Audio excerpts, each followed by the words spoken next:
Dames en heren, Fun van de Loeiertwie, dat had je niet gedacht, hè?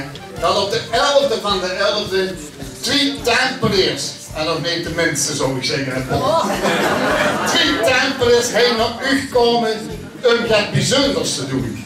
En we zijn niet alleen gekomen, dus u wordt het schoens metgenomen. En het lekkers metgenomen. 2 dingen.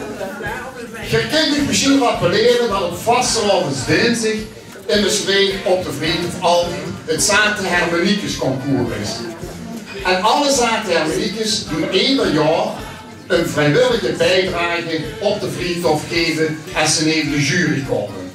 En van dat bedrag, schrik niet, gewoon voor dit jaar 8 keer 11 vlaaien rondbrengen.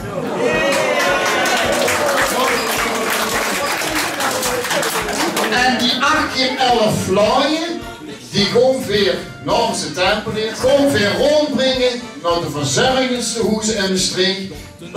Voor u als appreciatie, maar veel ook omdat we gehuurd hebben van alle zaadhermeniekes en ook voor zelf. Overal hebben we lui in de tehuizen zitten in de streek. En overal worden ze fantastisch verzorgd. Door het verplegend personeel, door het personeel heen, maar ook door veel vrijwilligers.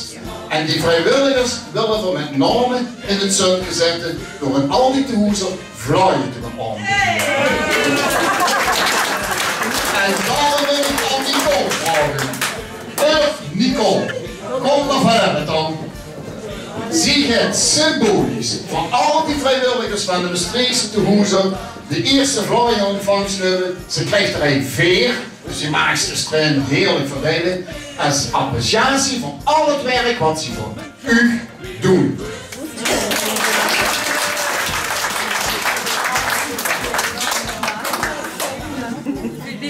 Dank u wel.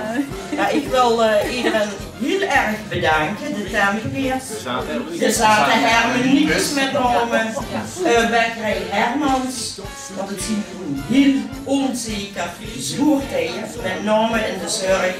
En alles wat vrolijk en leuk is gewoon heel erg welkom en nuttig. En dat is weer even in een echte opgave. Dus we kunnen vandaag weer de tegen. Geweldig.